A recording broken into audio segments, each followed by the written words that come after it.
Timer going. Yeah, I know. I'll erase the board. Okay.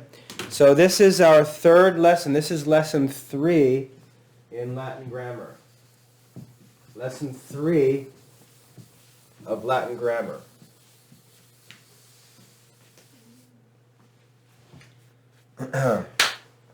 Lesson 3, Latin grammar. So as we get started, junk chalk out of here.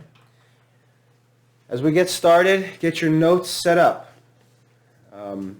If you want credit for attending this lesson, you need to take the best notes that you can while we go through this lesson. Your notes need to have a heading. You need to have your name, today's date, today's March 30th, the name of the course, which is Latin Grammar 1, and then the title of the lesson, which is Lesson 3. And this lesson is going to take us a few videos to get through because we're going to talk about the accidents of the parts of speech, and there's a lot to talk about, a lot to study, a lot to explain. So the title of this lesson, for your notes, Latin Grammar 1.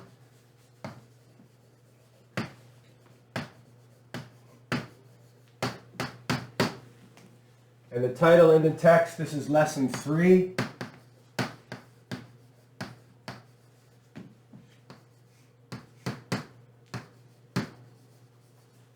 De accidentibus partium orationis. Lesson 3. De accidentibus partium orationis. Try to make this neat.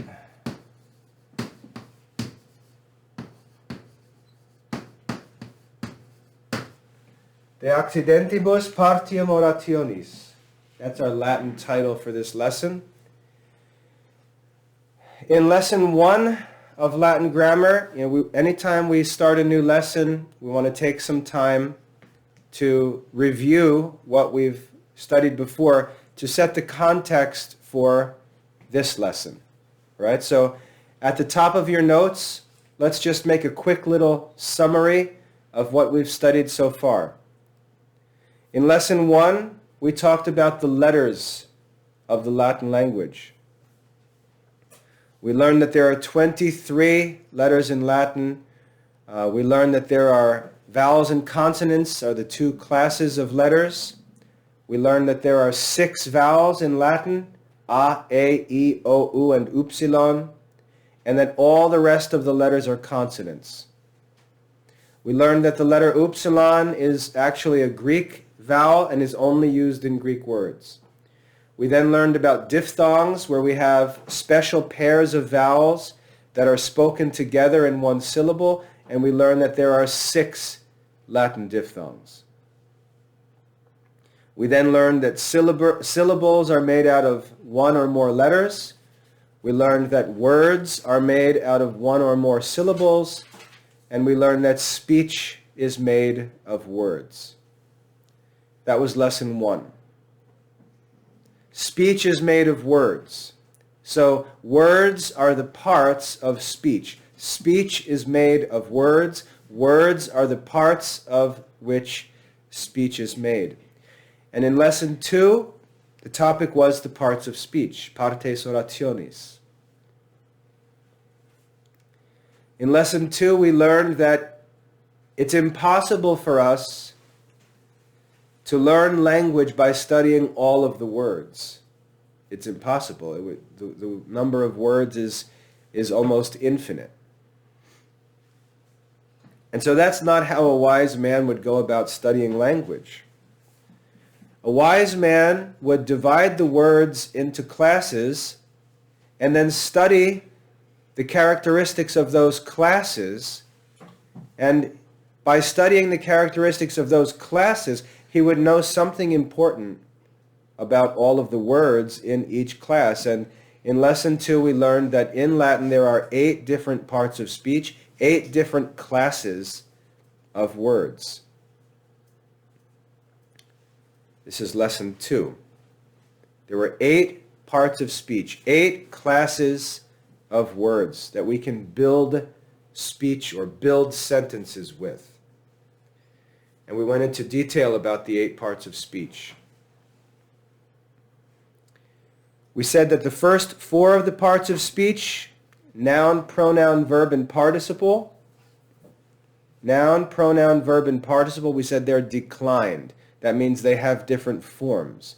They express different ideas when their forms change.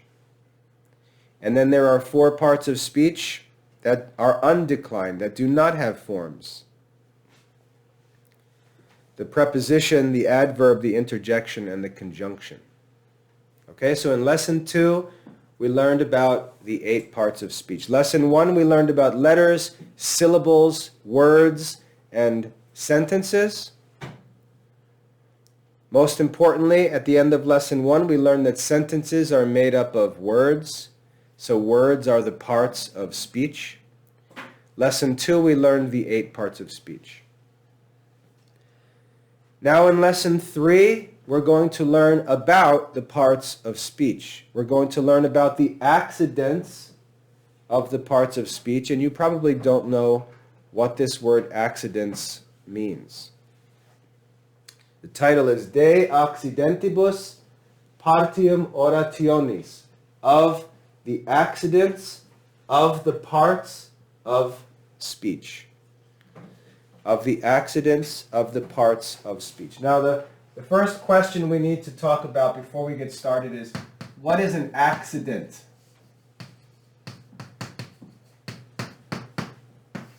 What is an accident? If we're going to learn about the accidents of the parts of speech, we have to figure out what an accident is first. We have to know what an accident is.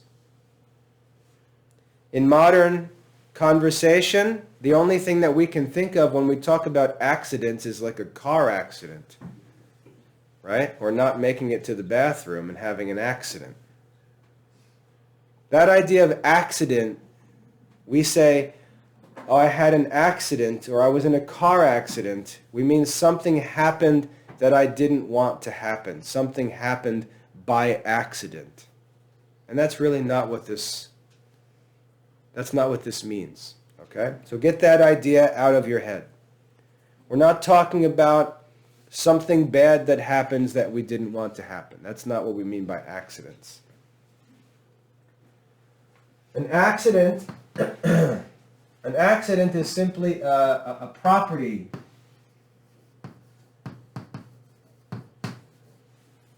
of something. Some characteristic of something. That's what an accident is. Something that happens to something. Okay? So when we say we're going to study the accidents of the parts of speech, we're simply going to learn about the properties and characteristics of the parts of speech. Okay? In Lesson 2, we studied what the parts of speech are. We talked about the essence of the parts of speech. What is a noun? If we ask the question, what is a noun? We answer and we discuss the essence of a noun. That's what we did in Chapter 2. In Chapter 3, we're not talking about the essences of the different parts of speech, what they are. We're not asking the question, what is it? We're going to ask questions like, what kinds of nouns are there? What are the different forms of nouns? What are the different characteristics of verbs? And so on. Okay? So the accidents means the properties, the attributes, the characteristics of the parts of speech. All right? And then for the rest of Latin Grammar 1, we're just going to be learning all of the details of the accidents of all of the parts of speech. So this is an introduction or an outline to the rest of our studies in Latin Grammar 1. So does everybody know and have in your notes what an accident is? Everybody's got that? So when we say the title of this lesson is De Accidentibus Partium Orationis, of the accidents of the parts of speech, you could explain to me what that title means now, right? I hope so. We're studying the accidents of the parts of speech. You should be able to tell me what the parts of speech are, and you should be able to tell me what the accidents of the parts of speech are. And now we're going to study what those accidents actually are. So let's go ahead and get started. This is a long lesson. Like I said, it's basically an outline for the rest of our studies in Latin Grammar 1. It's a long lesson. We're going to talk about all the accidents of the parts of speech, and I just want to show on the video, we're down here, section 3, chapter 3, De Accidentibus Partium Orationis, and we're going to see how long this lesson is. This is the second page. We see down onto the third page. So this is a long lesson with lots of information. I will summarize on the board everything that you need to know for this lesson. Okay? I'm going to summarize on the board what you need to know. So for your note-taking, what I ask you to do is listen as I read through the lesson, and then when I go to the board and write things out, that's where you should get your notes from. Okay? And if there's anything else I'd like you to add in your notes, I'll tell you as we go along. Okay, so on the accidents of the parts of speech.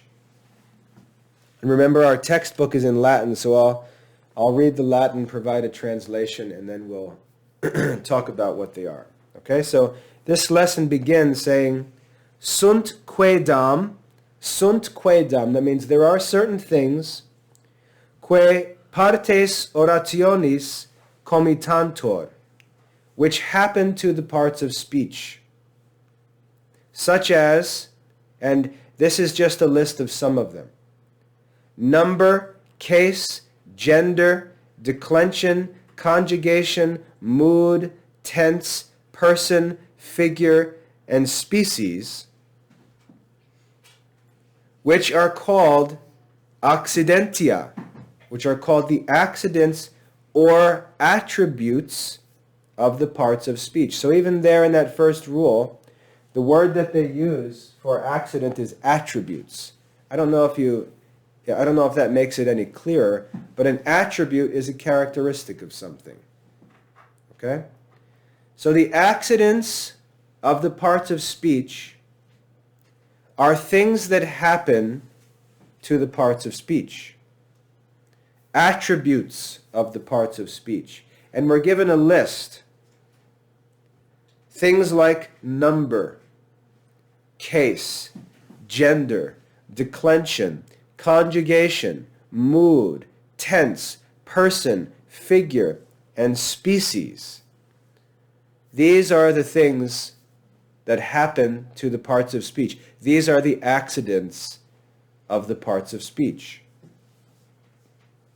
So when we talk about a noun and we want to study a noun, or we want to study Latin nouns, we have to know what are the characteristics of nouns. What do we actually need to know about nouns? What is there to know about nouns? Before we can study the parts of speech, we have to know what we need to know. That's important. Before we can study, we have to know what we need to know.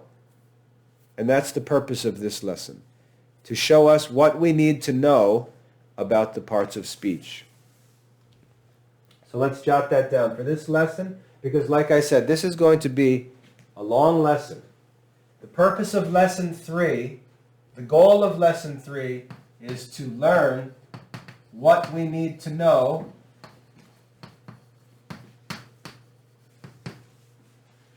about the parts of speech. To learn what we need to know about the parts of speech.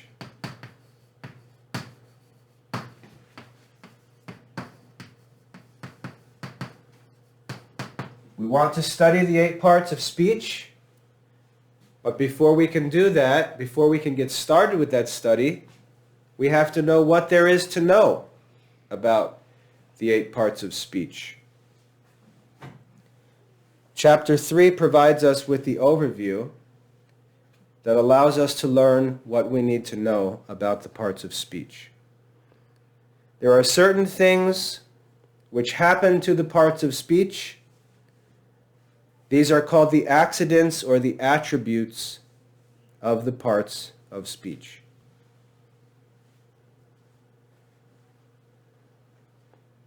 Okay? Now, the first accident we learn about, the first attribute of the parts of speech that we learn about is number.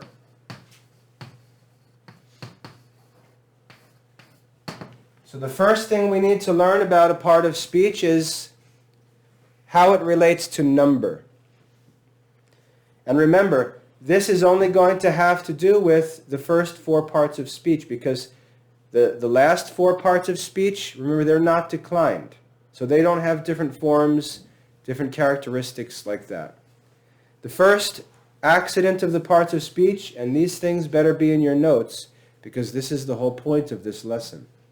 Make sure you have in your notes, if you want credit from your notes, you need to have a summary of everything we say about each of the accidents of the parts of speech. The first one is number. And we see that there are four parts of speech that have number. There are four parts of speech that have number, and they're the four declined parts of speech. Our rule says the numbers of nouns, pronouns, verbs, and participles. So the first four parts of speech all express number. So when we study them, we have to learn how they show number. Nouns, pronouns, verbs, and participles. So under number, you can just write that this applies to nouns, pronouns, verbs, and participles. And you can use abbreviations for those things, right? You just have to use the same abbreviations all the time. So if you use pro for pronoun, par for participle, prep for preposition, just make sure you use the same abbreviations all the time. You can use abbreviations in your notes.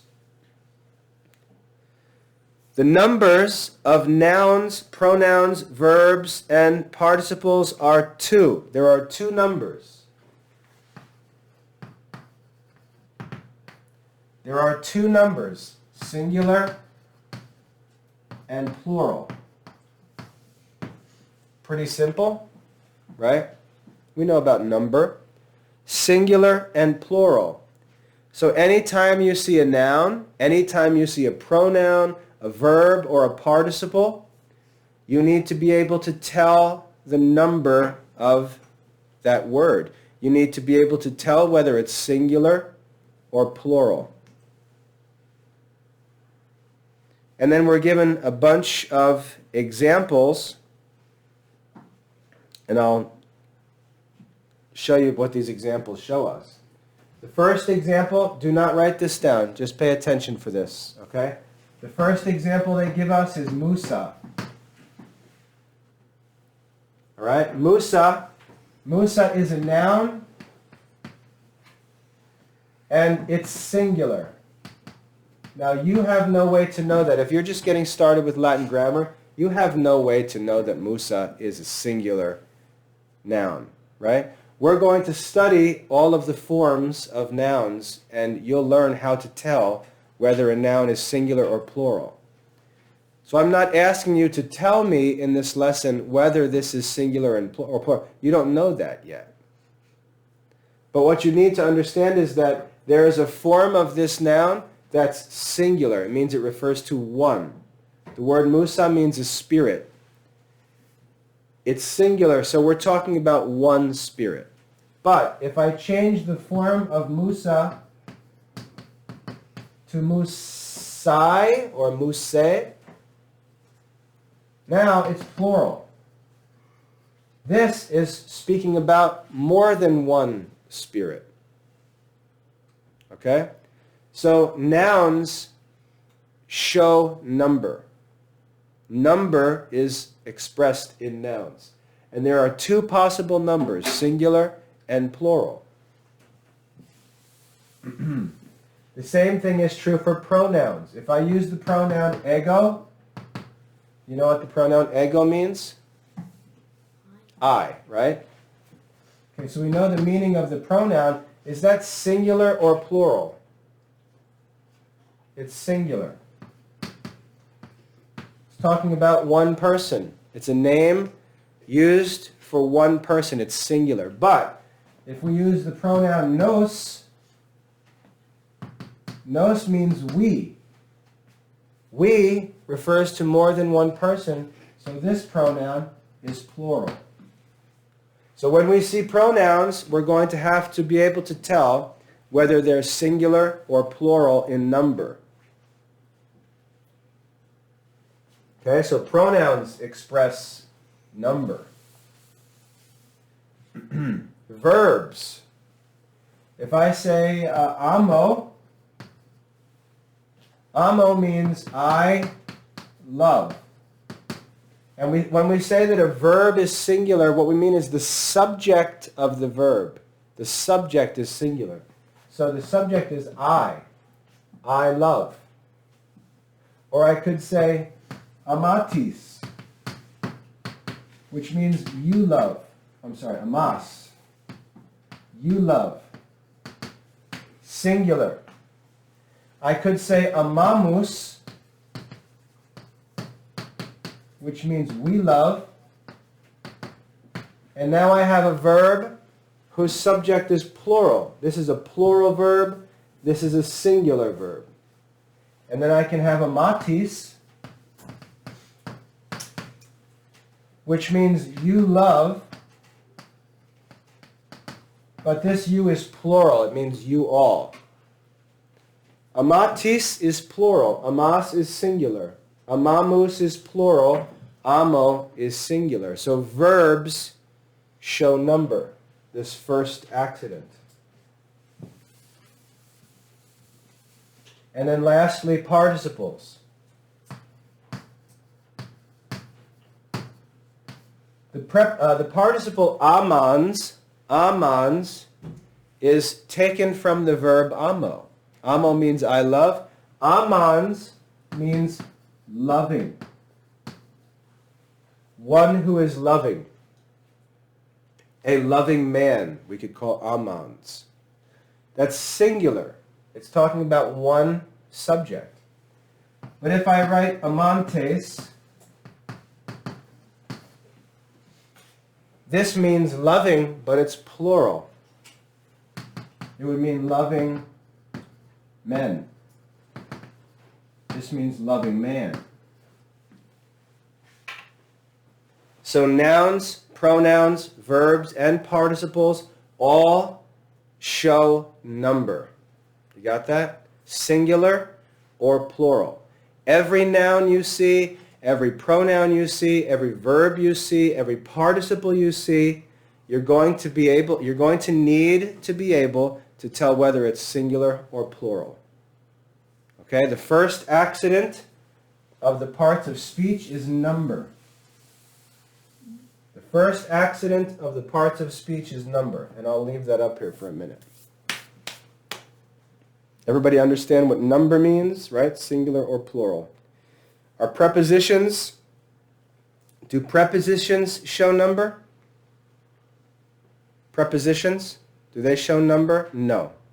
Conjunctions, do conjunctions show number? Nope. Interjections? No. Adverbs? No. 4 parts of speech show number.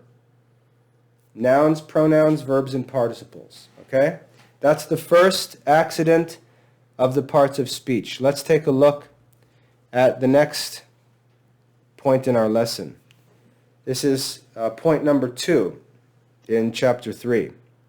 Casus nominum participiorum et non nullorum pronominum sunt sex. What that means is the cases of nouns, participles, and non nullorum. That means some. It means not none. It's a weird expression in Latin. In order to say some, one way they say some is not none. Okay? Non nullorum. some pronouns.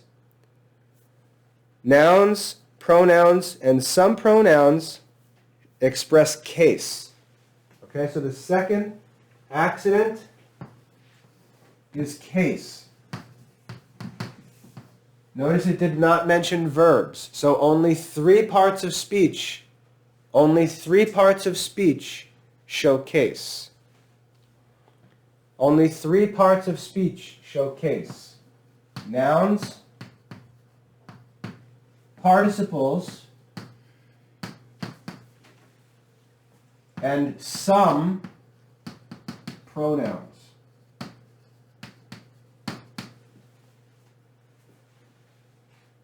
Okay? And it tells us that there are 6 different cases. 6 cases. So, anytime you see a noun, you need to be able to tell what number the noun has, and you need to be able to tell what case the noun has.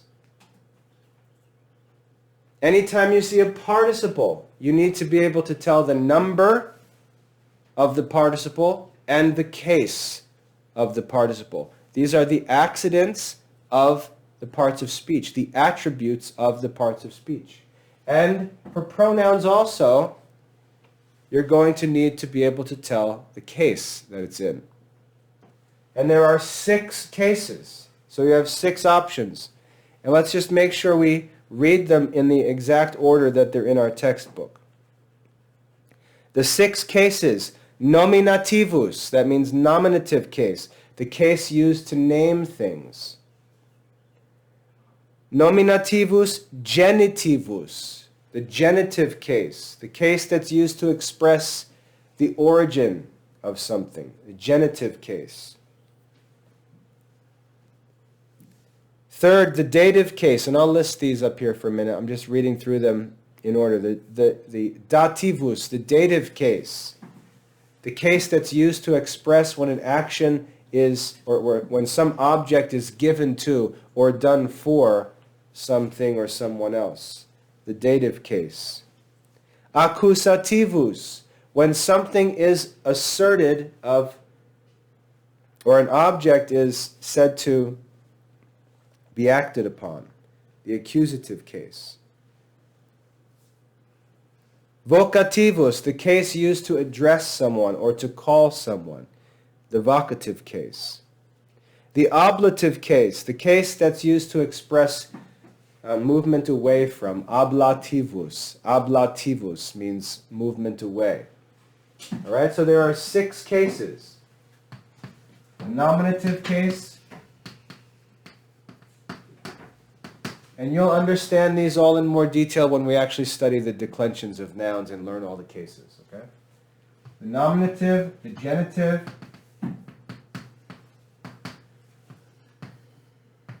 the dative. These things need to be in your notes. Accusative,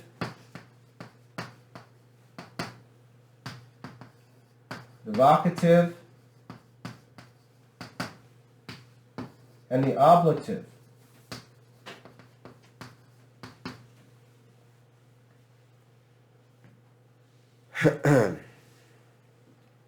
Six cases of nouns.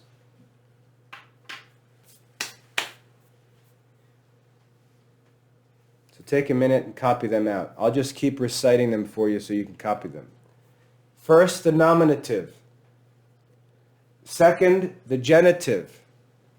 Third, the dative. Fourth, the accusative. Fifth, the vocative.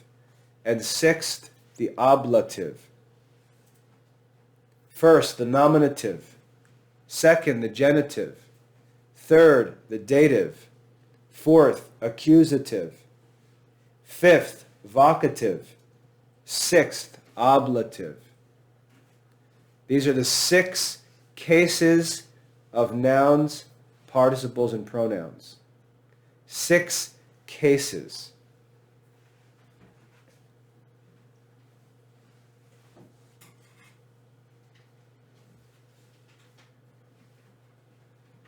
Okay? So anytime you see a noun, I want you to understand, remember we said the purpose of this lesson is to help us to learn what we need to know about the parts of speech. So if I want to study nouns, what do I actually need to learn about nouns? If I want to study pronouns, what do I need to learn about pronouns? About verbs, what do I actually need to know? What do I actually need to know? So far we've learned that if you want to understand nouns, you need to know the number and case of a noun. If you want to understand pronouns, you need to know the number and the case of the pronoun. Any pronoun you see, you need to be able to identify its number and case. How about verbs? Number and case for verbs? Number and case for verbs? No, right? Only number so far. Case isn't true of verbs. Verbs do not have case. Case is not an accident of verbs. How about conjunctions? Do we need to learn the case of a conjunction? No. Conjunctions do not have cases. The only parts of speech that have cases are nouns, participles, and pronouns. All right? There are 6 cases. You definitely need to know that. There are 6 cases. In English, there are not 6 cases. In English, there are usually only 3 cases. Nominative, which is used to name a subject. Sometimes a genitive, like an apostrophe S, is basically the genitive case. And then there's objects, the accusative case. That's usually all there is in English. In Greek, there's no ablative case. There's only 5 cases in Greek. All right, so in Latin, this is unique to Latin. In Latin, there are 6 different cases. And case is the second accident of the parts of speech, the second attributes of the parts of speech. Do all parts of speech have all of the accidents? No. And this is what we have to make sure we understand. These different characteristics only apply to some of the parts of speech. Verbs have number. Verbs don't have case. Right? And we'll get into other accidents that verbs do have, that maybe some of the other parts of speech don't. All right, so the first 2 accidents so far, number and case. Now we get into a real messy one. So the first 2 are number and case. The third is gender. And gender is by far the most complicated of the accidents of speech. Gender is very, very complicated in language. All right, so the third accident of the parts of speech is gender. The third accident is gender. And when we think of gender, we normally think in terms of people or animals, we think male and female, right? In English, male things are masculine, female things are feminine, and everything else is neuter. At least that's how English grammar books teach us, but that's really not true. It's more complicated than that. For example, what is a chicken? Is a chicken male or female? Both, right? You refer to a hen as a chicken, and you refer to a rooster as a chicken. So what is the word chicken? Is chicken masculine, feminine, or neuter? Are you going to say neuter? No. It can be male or female. It can be masculine or feminine. So gender is more complicated than our English grammar books usually tell us. How about parent? Is parent masculine or feminine? Depends who you're talking about, right? If you're talking about dad, it's masculine. If you're talking about mom, parent is feminine. So gender is more complicated than that. But let's look at our lesson here. This is the third accident. So part 3 of chapter 3. Genera praecipua. Genera praecipua. That means the principal genders, the primary genders. The primary genders which to a noun, pronoun, and participle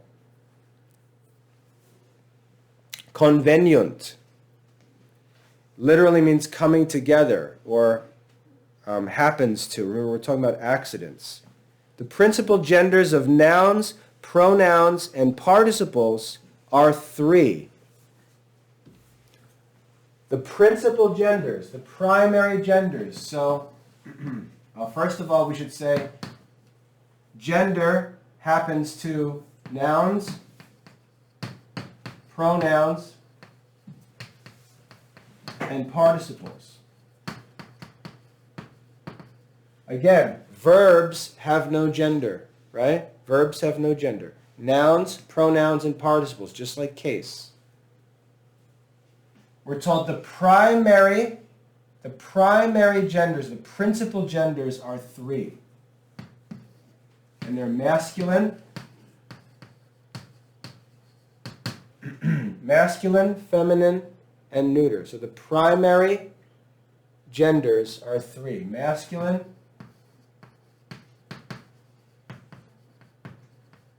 feminine,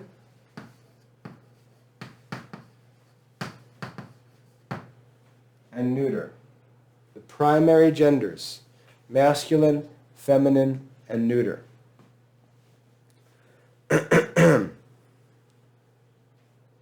And then in our lesson we have a little description of each of these genders, okay? And I'll just summarize this for you up here on the board. But I'll read it so you can follow. The primary genders are 3, masculine, feminine, and neuter. The masculine or virile means manlike, okay? The masculine gender is not that which signifies a man. So something doesn't have to be a man to be a masculine noun or a masculine pronoun. It's not that simple. Not that which signifies a man, but that to which is preposed the pronoun hic, such as hic dominus.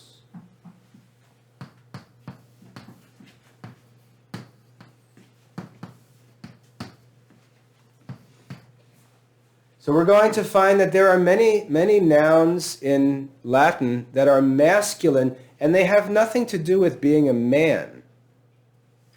Okay? For example, just to give you a quick example. Hic sermo. The word sermo means speech. We saw that in our first grammar lesson. Hic sermo. Sermo is masculine. What does speech have to do with a man? Nothing. Right?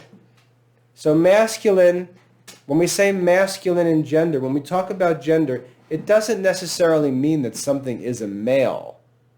It's more complicated than that. But here we have an example. Dominus, the word dominus means Lord.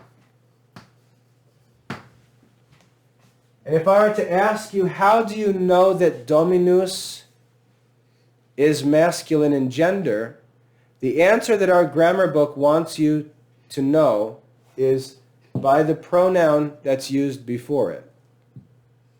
Okay? It's a weird way of describing it, but because gender is not based on the form of a noun, it's not necessarily based on the idea that the noun expresses, the pronoun that's set before the noun, hic, is a masculine pronoun, and so we say that dominus is masculine.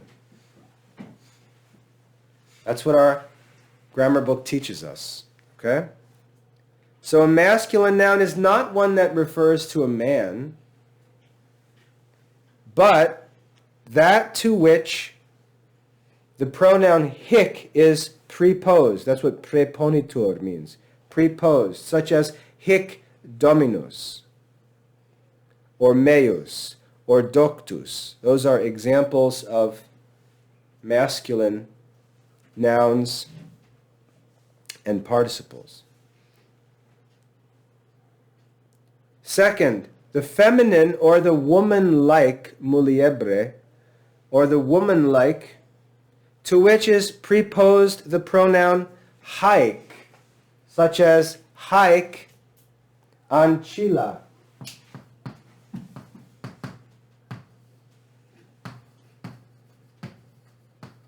And just to be clear, classical pronunciation, this would be haik ancilla.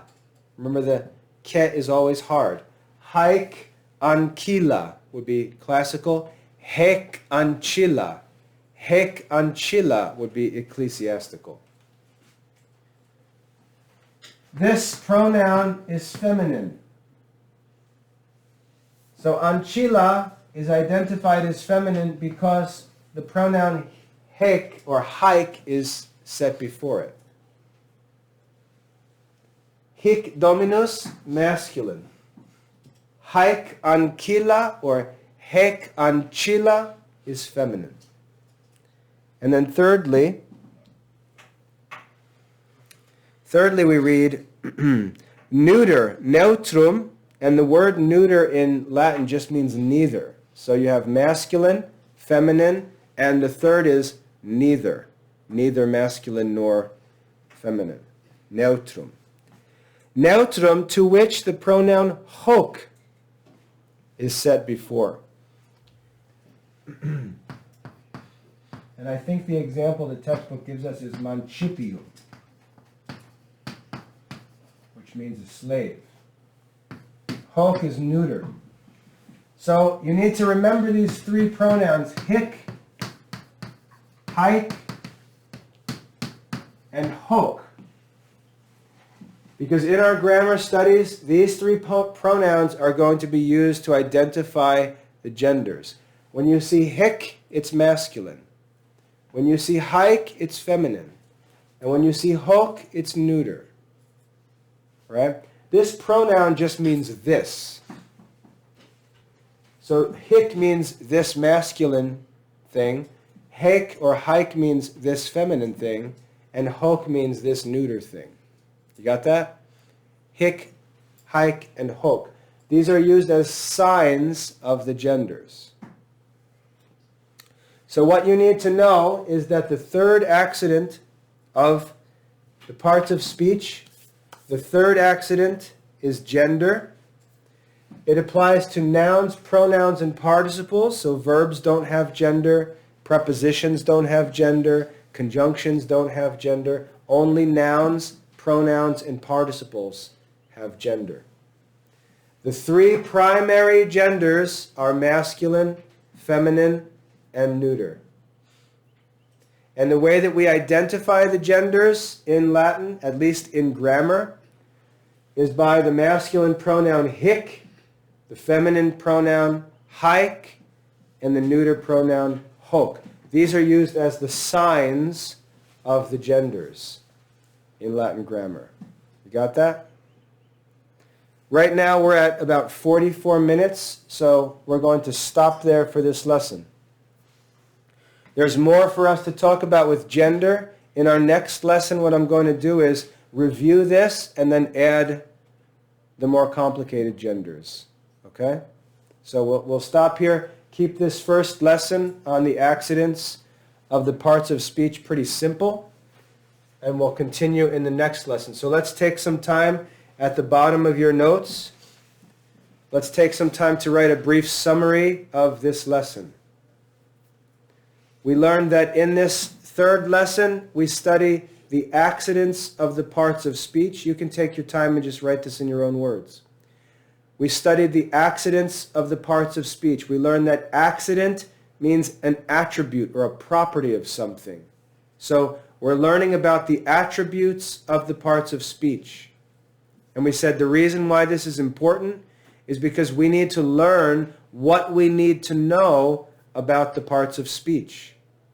We need to learn what we need to know before we can start studying it.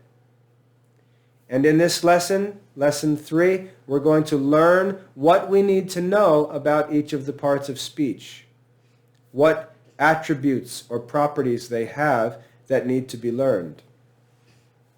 And so far we studied number, case, and gender. We began the study of the first 3 accidents, number, case, and gender.